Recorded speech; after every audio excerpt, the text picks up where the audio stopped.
Ya, malam ini saya mau coba membawakan hanya pendahuluan dari Wahyu, ya, kitab Wahyu, Revelation. Jadi kitab Wahyu ini sangat menarik untuk dipelajari.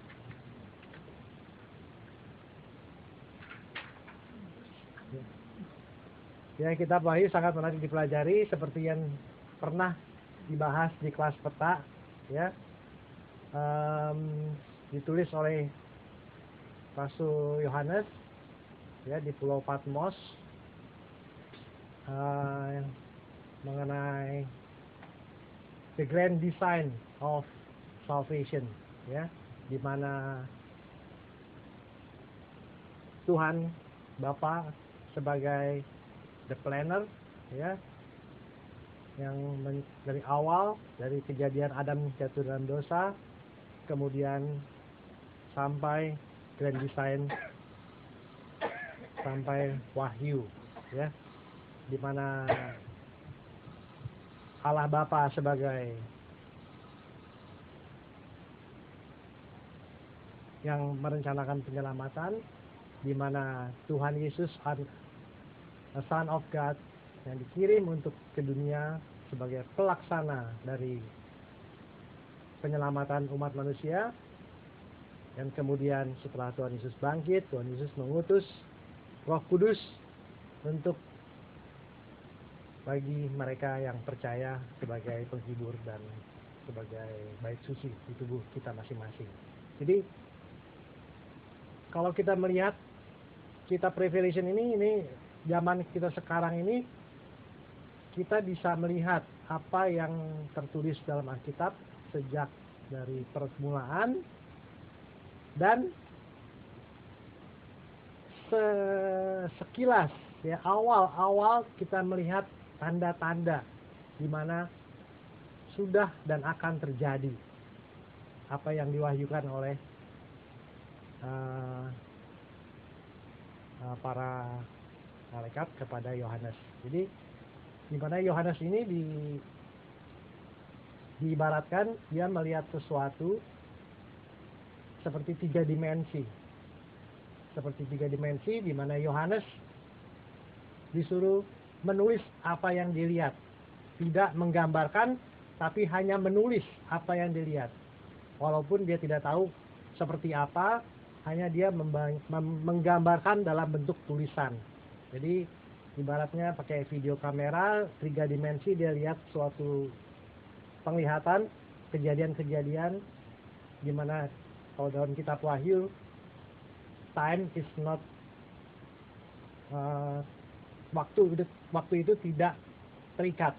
Jadi Yohanes bisa melihat sebelum, sesudah, dan akan terjadi. Jadi tidak tergantung kepada waktu, ya. Jadi Yohanes ini diberi kemampuan untuk melihat dan menulis, dan diperintahkan oleh Roh Kudus untuk menulis apa yang dia lihat. Ya, kita coba lihat sebelum kita masuk ke, kita hanya membahas ayat 1 sampai 7, ya. Jadi rencana penyelamatan, jadi mereveal who is Jesus, ya. Seperti kita ketahui, ya, Yesus adalah anak Allah, dan Jesus is the Christ, raja yang diurapi, ya, di mana John the Baptist bersaksi bahwa dia mendengar dan melihat sendiri bahwa Tuhan Yesus adalah anak Allah, dan Tuhan Yesus adalah the Christ. Dari kejadian di kitab Yohanes, John the Baptist bersaksi, kemudian di kitab Wahyu, Yohanes menulis apa yang dia lihat melalui para malaikat yang menyampaikannya. Jadi kalau dibahas mengenai awalnya, ya, bagaimana kita bisa selamat, ya. Ya, simpelnya, ya, kita percaya bahwa Yesus adalah juru selamat kita satu-satunya, juga Tuhan kita satu-satunya yang menebus dosa kita, mengangkat dosa kita, membersihkan dosa kita dengan darahnya. Dia mati dan dia bangkit, naik ke surga, dan kita percaya diberikan Roh Kudus, ya. Jadi kalau kita lihat simple faith itu, ya, tapi banyak hasil dari apa yang disebut the salvation, ya. Kita lihat kalau di hasil dari the salvation di Yohanes 1:29, saya akan bacakan aja bahwa ya, dosa kita dihapuskan, di take away, ya. Di John 1 ayat 29, lihatlah anak domba Allah yang menghapus dosa dunia. Jadi salah satu dari result dari salvation, dosa kita dihapus. Kemudian kita memperoleh hidup yang kekal, ya. Kemudian juga kita adalah makhluk ciptaan baru, a new born again in Christ. Kemudian kita diberikan Roh Kudus, bahwa Roh Kudus hinggap di dalam diri kita. So, diri kita sebagai bait suci, ya. Kemudian juga dari hasil dari salvation itu kita memperoleh hubungan relasi dengan Tuhan yang eternal, ya, I will never perish, ya. Ya, itulah sekilas mengenai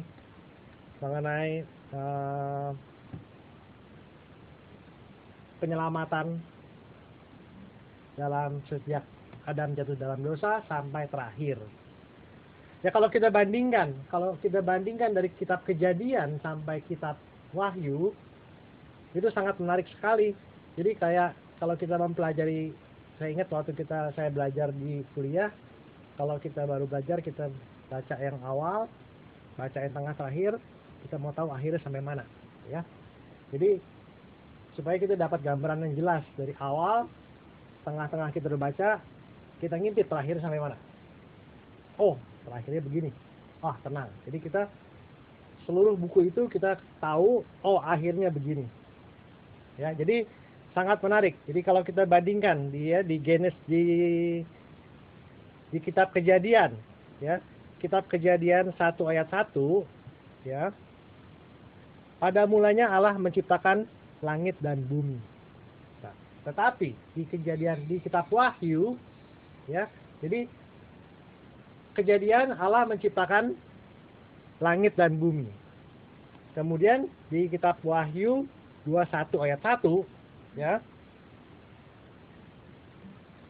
Lalu aku melihat langit yang baru dan bumi yang baru, sebab langit yang pertama dan bumi yang pertama telah berlalu dan laut pun tidak ada lagi. Jadi jelas sekali, ya, waktu pertama diciptakan di Wahyu, akhirnya bagaimana disebutin, ya, disebutin bahwa aku melihat langit yang baru dan bumi yang baru, ya, beginning and the end. Kemudian kalau kita bandingin lagi di Kejadian 1 ayat 5, ya, dan Allah menamai terang itu siang dan gelap itu malam. Jadilah petang dan jadilah pagi. Itulah hari yang pertama. Kemudian kalau kita lihat di Wahyu 21 ayat 25, ya. Saya bacakan, dan pintu-pintu gerbangnya tidak akan ditutup pada siang hari, sebab malam tidak akan ada lagi di sana. Jadi kontras sekali, ya, kontras sekali. Jadi di kitab Kejadian ada terang, ada malam. Di kitab Wahyu malam tidak ada lagi, ya. Ada lagi kita mau bandingin, ya. Di Kejadian 1 ayat 16. Maka Allah menjadikan kedua benda penerang itu yang besar itu, yakni yang lebih besar untuk menguasai siang dan yang lebih kecil untuk menguasai malam, dan menjadikan juga bintang-bintang. Apa yang terjadi pada akhir zaman? Ya, kita lihat di Revelation, di Wahyu 21 ayat 23. Dan kota itu tidak memerlukan matahari dan bulan untuk menyinarinya, sebab kemuliaan Allah meneranginya dan anak domba itu adalah lampunya. Jadi kejadian akhir ya, ada matahari, ada bulan, ada bintang. Di kitab Wahyu, bulan bintang sudah berjatuhan, anak domba Allah yang menjadi terang, menjadi lampunya ya.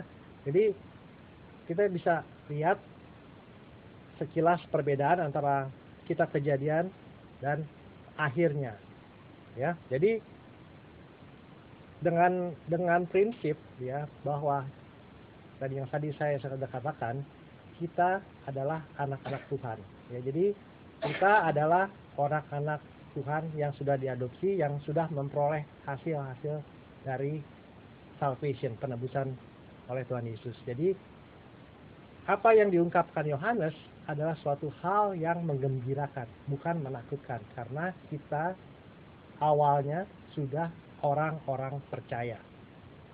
Ya, jadi kita membaca Revelation, kita banyak promise yang kita lihat, banyak blessing yang kita lihat, tapi kita tidak takut karena kita sudah anak Tuhan. Kemudian di Genesis 2 ayat 17 ya, Kejadian 2 ayat 17, tetapi pohon pengetahuan tentang yang baik dan yang jahat itu janganlah kau makan buahnya, sebab pada hari engkau memakannya pastilah engkau mati. Kita lihat di Wahyu apa yang terjadi, yang awal itu di Kejadian ya. Kemudian kita lihat di Wahyu 21 ayat 4. Dan ia akan menghapus segala mata air dari mata mereka, dan maut tidak akan ada lagi. Tidak akan ada lagi perkabungan atau ratap tangis atau duka cita, sebab segala sesuatu yang telah lama itu telah berlalu. Jadi kita rejoice ya, no sorrow, tidak ada perkabungan, tidak ada duka cita, sebab segala sesuatu yang lama itu telah berlalu. Kita hidup kekal ya. Jadi dulu ditakutin jangan kau makan ya, sebab dengan memakan pohon itu kau akan mati. Tapi di Wahyu kematian sudah tidak ada lagi. Kemudian kita bandingin lagi di Genesis Kejadian 3 ayat 1. Adapun ular ialah yang paling cerdik dari segala binatang di darat, dan yang dijadikan oleh Tuhan Allah. Ular itu berkata kepada perempuan itu, tentulah Allah berfirman, semua pohon dalam taman ini jangan kamu makan buahnya, bukan? Tetapi di Wahyu 20 ayat 10 ya, saya bacakan, dan iblis yang menyesatkan mereka dilemparkan ke dalam lautan api dan belerang, yaitu tempat binatang dan nabi-nabi palsu, dan mereka disiksa siang malam sampai selama-lamanya. Tidak ada lagi cobaan. Ya, jadi selama kita di dunia, dari kitab Kejadian, si setan masih mencobai kita. Tapi nanti saatnya tiba, setan, nabi-nabi palsu sudah dihapus dan dibuang ke neraka. Jadi ini menguatkan kita. Jadi no darkness, no setan, no cobaan, tidak ada kematian ya. Jadi ini promise yang sangat-sangat menguatkan. Ada beberapa lagi ya, saya akan bacakan. Di Kejadian 3 Kejadian 3 ayat 16 ya, firman-Nya kepada perempuan itu, susah payahmu waktu mengandung akan kubuat sangat banyak.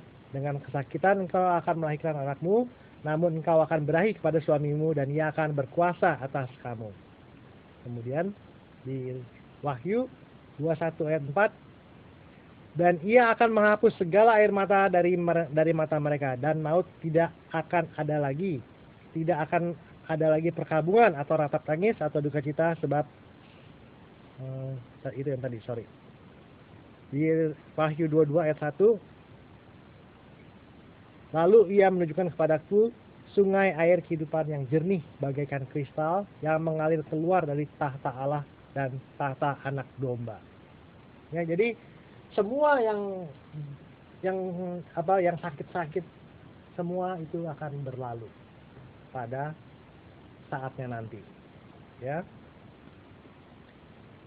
Saya tambahkan 2 lagi ya, di Genesis 3 ayat 3, di Kejadian 3 ayat 23. Lalu Tuhan Allah mengusir dia dari Taman Eden supaya ia mengusahakan tanah dari mana ia diambil. Ya. Kemudian kita lihat di sana waktu kejadian kita manusia berdosa harus mengusahakan sesuatu untuk mencari nafkah dari tanah. Ya. Tapi apa yang kita lihat di Wahyu? Ya. Wahyu 21 ayat 25. Dan pintu-pintu gerbangnya tidak akan ditutup lagi pada siang hari sebab malam tidak ada lagi. Jadi sudah ada new paradise, ya. Jadi tidak ada lagi kita harus bersusah payah mencari nafkah, ya. Jadi janjinya ini apa yang dilihat oleh Yohanes adalah sangat-sangat menarik bagi kita sebagai anak-anak Allah. Terakhir di Kejadian 3 ayat 24, ya, ia menghalau manusia itu dan di sebelah timur Taman Eden ditempatkannya nyala beberapa kerup dengan pedang yang bernyala-nyala dan menyambar-nyambar untuk menjaga jalan ke pohon kehidupan.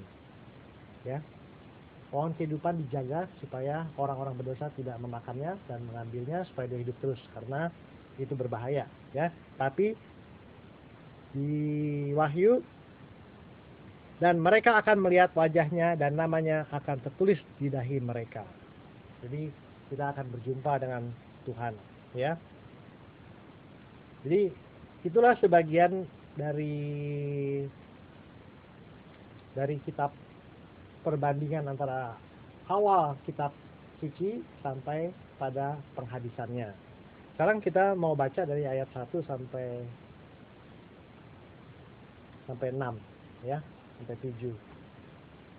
Ya, kita buka kitab Wahyu. Saya akan bacakan 1 sampai 6 sampai 7. Ya, pasal 1 ayat 1 sampai 7. Ya, hanya pendahuluan. Saya akan bacakan. Inilah wahyu Yesus Kristus yang dikaruniakan Allah kepadanya, supaya ditunjukkannya kepada hamba-hambanya apa yang harus segera terjadi. Dan oleh malaikatnya yang diutusnya, ia telah menyatakan kepada hambanya Yohanes. Jadi Yohanes yang menulis di sini, ya. Yohanes telah bersaksi tentang firman Allah dan tentang kesaksian yang diberikan oleh Yesus Kristus, yaitu segala sesuatu yang telah dilihatnya. Berbahagialah ia yang membacanya dan mereka yang mendengarkan kata-kata nubuat ini dan yang menuruti apa yang tertulis dalamnya, sebab waktunya sudah dekat. Ya, kalau bahasa Inggrisnya di ayat 3, ya. Ini blessed, ya. Ia yang membacakan, ini singular, ya. Ia yang membacakan. Ini bisa diartikan para imam, pendeta, ya. Dan mereka yang mendengarkan kata-kata nubuat ini.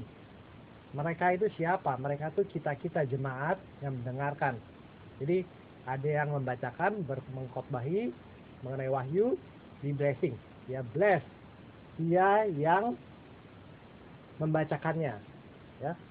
Dan mereka yang mendengarkannya. Mereka ini plural. Jadi yang membacakannya singular, di blessing, juga yang mendengarkan di blessing juga, dikasih berbahagialah mereka yang mendengarkan kata-kata nubuat ini dan yang menuruti apa yang tertulis di dalamnya, sebab waktunya sudah dekat. Yang menuruti apa yang tertulis di dalamnya, ya, kita banyak dari kitab Wahyu, ya, mengenai simbol-simbol dan kejadian-kejadian.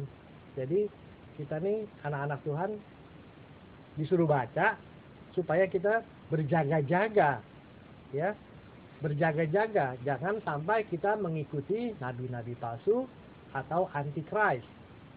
Ya. Jadi wahyu ini penting untuk kita ketahui bahwa yang disebut sebetulnya antikris itu dari orang Israel sendiri. Ya. Nabi-nabi palsu itu dari para Gentile. Ya. Jadi banyak antikris, nabi palsu, dan ya setan lah ya. Jadi kita mesti mengerti apa yang akan si nabi-nabi palsu itu akan melakukan sesuatu. Di Wahyu sudah diperingatkan. Jadi anak-anak Tuhan wajib untuk membacanya atau mendengarkannya, ya. Kemudian ayat 4, dari Yohanes kepada 7 jemaat yang di Asia Kecil. Kasih karunia dan damai sejahtera menyertai kamu dari Dia dan yang ada dan yang sudah ada dan yang akan datang, dan dari ketujuh roh yang ada di hadapan tahtanya. Jadi Yohanes menulis ini kepada ketujuh jemaat di Asia Kecil, ya, yang ada dan yang sudah ada dan yang akan datang. Artinya apa? Ketujuh jemaat Asia Kecil ini dulu kita udah pelajari, ya. Itu menggambarkan situasi gereja di masa lalu dan di masa sekarang, ya.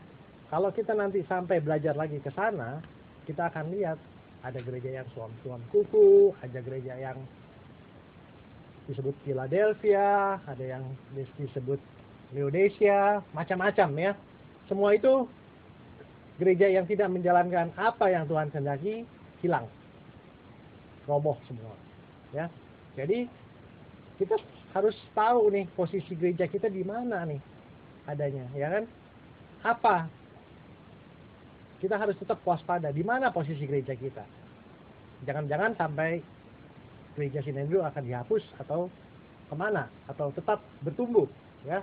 Jadi Yohanes ini menulis kepada ketujuh gereja di Asia Kecil yang menggambarkan gereja yang sudah ada dan yang akan datang dan yang sekarang. Jadi masih relevan sifat-sifat gereja, ketujuh gereja itu yang sudah berlalu dengan sifat-sifat gereja yang ada sekarang. Kemudian ayat 5, dan dari Yesus Kristus saksi yang setia, yang pertama bangkit dari antara orang mati dan yang berkuasa atas raja-raja bumi ini, bagi Dia yang mengasihi kita, yang telah melepaskan kita dari dosa dan darahnya. Nah ini yang tadi, ya, bahwa dijelaskan lagi, ini kembali lagi sentral figurnya tetap Yesus, ya, yang pertama-tama bangkit dari antara orang mati, bahwa Yesuslah sebagai faith kita, ya, dan yang berkuasa atas raja-raja di bumi ini, bagi Dia yang mengasihi kita dan yang telah melepaskan kita dari dosa oleh darahnya. Jadi dosa kita dihapuskan oleh darah Tuhan Yesus di kayu salib. Jadi ini diulang lagi, ya, grand design of salvation, ya. Kemudian ayat 6, dan yang telah membuat kita menjadi suatu kerajaan, menjadi iman-iman bagi Allah Bapanya, bagi Dialah kemuliaan dan kuasa sampai selama-lamanya. Amin.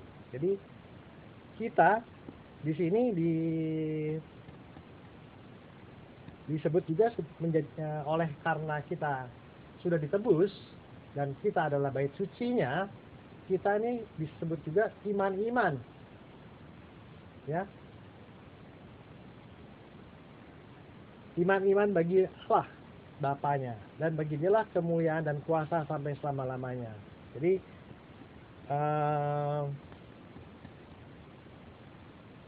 dengan penebusan itu kita memperoleh tempat yang sangat-sangat berharga di hadapan Tuhan sendiri.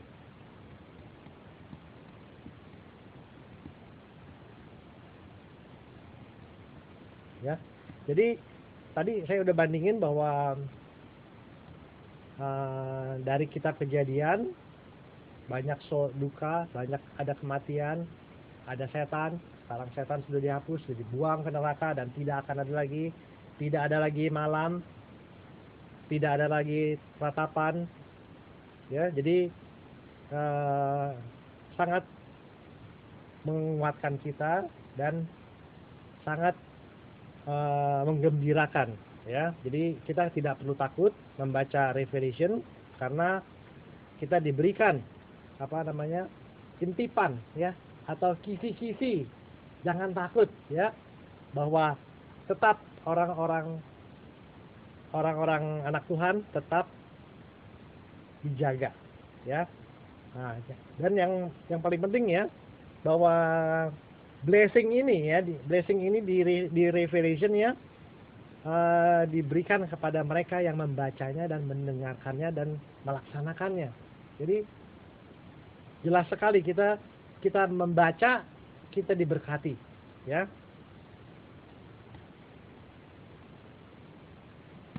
Jadi blessing itu, ya. Kemudian kita bandingin blessing apa aja, ya. Kalau di ayat tadi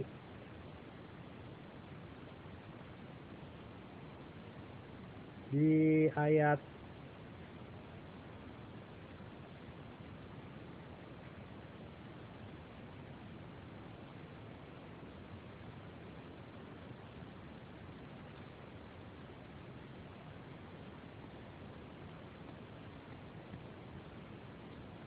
ya, blessing. Jadi kalau di kitab Yohanes, ya, ada disebutin seven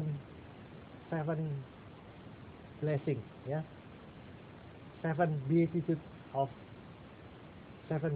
dari Tuhan Yesus, ya. Kalau kita bandingin di kitab Wahyu juga ada blessing yang kita akan dapatkan, ya. Bentar, ya. Saya akan bandingin.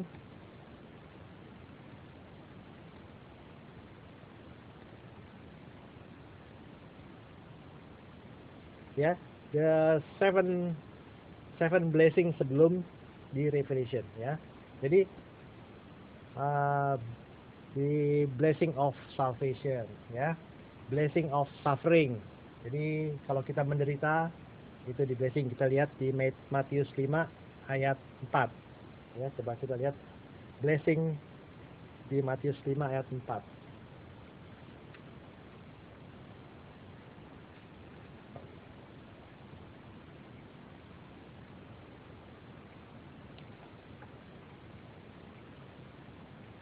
Ya, banyak ini. Berbahagialah, ya.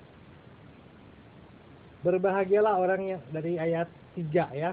Berbahagialah orang miskin di hadapan Allah, karena merekalah yang punya kerajaan sorga. Berbahagialah orang yang berduka cita, karena mereka akan dihibur. Berbahagialah orang yang lemah lembut, karena mereka akan memiliki bumi.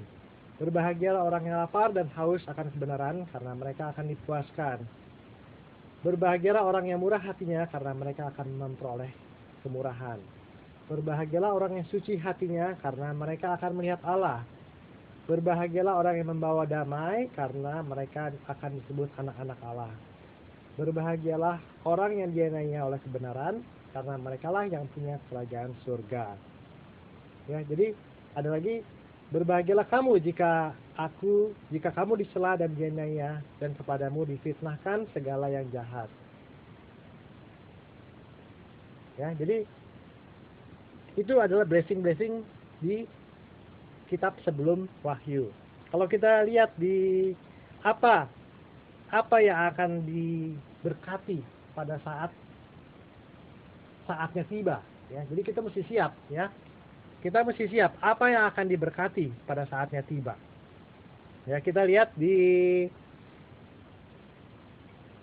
Kejadian di Wahyu 1 ayat 3 yang kita sudah baca tadi. Salah satunya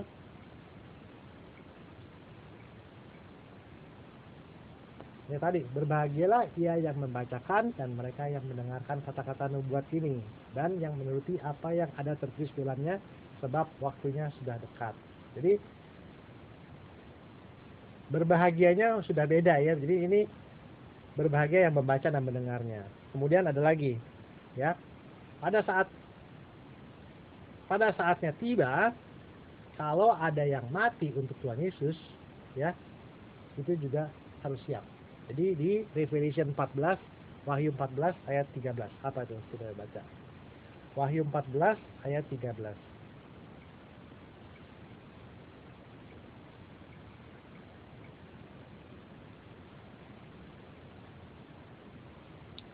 Dan aku mendengar suara dari sorga berkata, tuliskan, ya. Yohanes mendengar suruh menuliskan. Berbahagialah orang-orang mati yang mati dalam Tuhan sejak sekarang ini. Sungguh, kata Roh, supaya mereka boleh beristirahat dari jerih setelah mereka, karena segala perbuatan mereka menyertai mereka. Jadi ini blessing to those who martyr, ya, yang mati karena nama Tuhan Yesus. Jadi banyak penganiayaan, anak-anak Tuhan mengalami penganiayaan, tapi tidak usah takut, ya, karena roh kita akan beserta dengan Tuhan.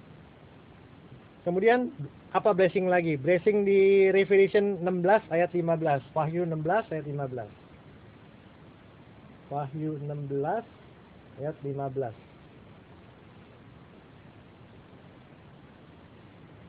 Lihatlah, aku datang seperti pencuri. Berbahagialah dia yang berjaga-jaga dan yang memperhatikan pakaiannya, supaya ia jangan berjalan dengan telanjang dan jangan kelihatan kemaluannya. Ya. Jadi di sini orang yang berjaga-jaga dan tetap memakai jubah yang suci, ya. Jadi tidak berpakaian senonoh, ya. Tidak senonoh. Nah. Kemudian ada lagi blessing di Revelation 19 ayat 9. Apa itu? 19 ayat 9. Lalu ia berkata kepadaku, tuliskanlah, berbahagialah mereka yang diundang ke perjamuan kawin anak domba. Katanya lagi kepadaku, perkataan ini adalah benar, perkataan dari Allah. Ya, jadi kita ini sudah pasti kita diundang kepada perkawinan anak domba. Ya, jadi kita adalah anak-anak yang sudah diadopsi dan sudah termasuk dalam undangan, ya. Kemudian di Revelation di Wahyu 20 ayat 6,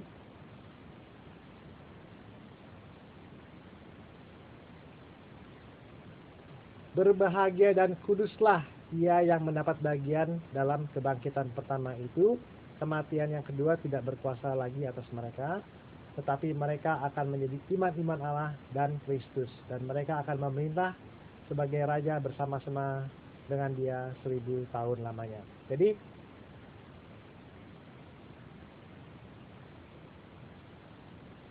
kita ini dibangkitkan, ya. Kita dibangkitkan, berbahagialah kita yang dibangkitkan, ya. Kemudian ada dua terakhir, ya. Di Wahyu 22 ayat 17.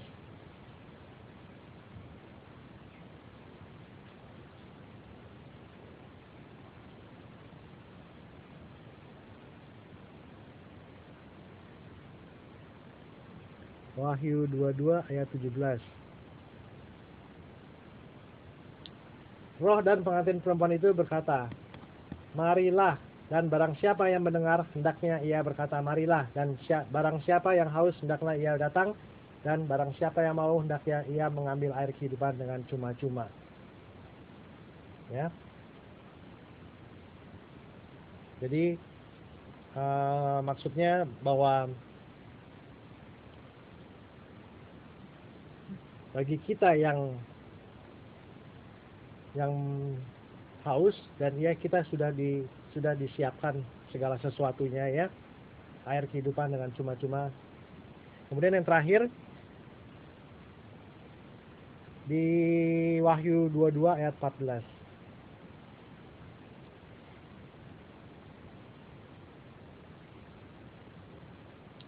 Berbahagialah mereka yang membasuh jubahnya, mereka akan memperoleh hak atas pohon-pohon kehidupan dan masuk melalui pintu gerbang ke dalam kota itu. Ya, artinya apa di sini nih? Dibilang berbahagialah mereka yang membasuh jubahnya, mereka akan memperoleh hak atas pohon-pohon kehidupan dan masuk melalui pintu-pintu gerbang dalam kota itu. Ya, jadi kita yang sudah mempercayakan faith kita kepada Tuhan Yesus, ya. Jadi kita yang mempertahankan faith kita sampai akhir, ya, kita akan diberkati. Ya, jadi itulah yang pendahuluan bahwa dalam kitab Wahyu, ya, bahwa Bapa sebagai grand design dari penyelamatan itu sudah menggambarkan dari awal sampai akhir, dan kita sudah melihat tanda-tandanya, ya, bahwa mereka yang memasang tanda di kepalanya, ya, hanya bisa akan bisa ada one government to control the human being. Itu sudah kelihatan tanda-tandanya. Jadi barang siapa yang memakai chip, ya, memakai tanda di jidatnya, dialah mereka yang bisa membayar sesuatu atau membeli sesuatu. Jadi tanda-tanda itu sudah dinubuatkan oleh Yohanes, ya, walaupun saat itu dia nggak tahu tanda apa, tapi sekarang dengan kemajuan teknologi kita sudah melihat, oh itu bisa seperti chips, ya, chips itu bisa ditaruh di jidat atau di tangan, tinggal kita scan, kita bisa terbaca rekod kehidupan kita, data keuangan kita, data segala macam kita bisa baca, sehingga kita bisa belanja. Kemudian ada kontrol mengenai tumbuh-tumbuhan atau pertanian, di mana nanti saatnya lagi semua itu dikontrol dengan alasan tidak boleh membeli sembarangan karena tidak certified. Jadi bibit tidak tersedia bebas, di mana bibit hanya tersedia oleh satu yang punya. Kemudian dia yang mengontrol siapa-siapa yang boleh membeli. Nah, itulah tanda-tanda antichrist. Jadi kita beruntung zaman sekarang kita sudah bisa melihat apa yang diwahyukan, dan karena kemajuan teknologi begitu cepat, kita sudah melihat tanda-tanda kejadian di mana antichrist akan berkuasa, di mana nabi-nabi palsu akan berkeliaran, ya, di mana orang-orang percaya jumlahnya sedikit. Tapi kalau kita baca lagi kejadian-kejadian di Wahyu berikutnya, akan ada 2 saksi Tuhan yang diutus, di mana ada terjadi penginjilan besar-besaran, di mana antichrist atau nabi-nabi palsu yang mau membunuh tidak bisa. Ya, saya udah baca selanjut di kitab berapa saya lupa, tapi dia adalah utusan Allah yang menyuarakan pertobatan terakhir bagi mereka yang mendengar dan mengikut selamat. Tapi setelah itu pintu surga ditutup. Ya, jadi 2 saksi mata ini tidak bisa mati sampai tugasnya selesai. Akan disebutkan di Wahyu, ada yang mau membunuh, langsung dia disambar petir, langsung hilang, habis. Jadi itu akan terjadi, dan seluruh dunia akan mengetahuinya karena wartawan YouTube segala semua berita akan tersebar ke seluruh dunia. Jadi itu akan terlihat terjadi, di mana 2 utusan Allah nabi akan melakukan penginjil besar-besaran, dan saatnya nanti pintu salvation, pintu gerbang surga ditutup, dan final judgment, di mana ya kedua utusan Allah itu akan meninggal, yang diperkirakan Elia atau Musa, ya kita nggak tahu. Ya tapi itulah kalau kita membaca dan kita mau membaca lagi secara keseluruhan dan membahas kitab Wahyu, akan sangat menarik bahwa tanda-tanda itu sudah dibukakan sehingga kita bisa mengerti, kita bisa waspada, dan kita bisa berjaga-jaga, dan kita diberkati karena kita mau membacanya dan mengertinya. Kiranya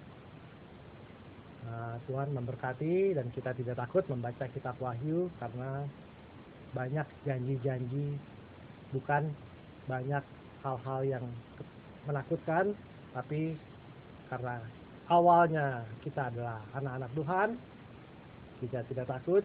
Mati pun sebagai martir, kita sudah dijanjikan berbahagialah bagi mereka yang mati untuk Tuhan. Amin. Ya, mari kita berdoa. Tuhan, terima kasih Tuhan atas firman-Mu Tuhan. Kiranya pendahuluan mengenai Wahyu ini mendorong kami semua di sini untuk membaca lebih lanjut lagi Tuhan, untuk tidak menghindari membaca, tapi membaca dan mengetahuinya, sehingga mata rohani kami dibukakan, sehingga kami bisa mengenal musuh-musuh kami, bisa mengenal Antikris, bisa mengenal nabi-nabi palsu, sehingga kami berjaga-jaga dan kami tahu apa yang akan terjadi.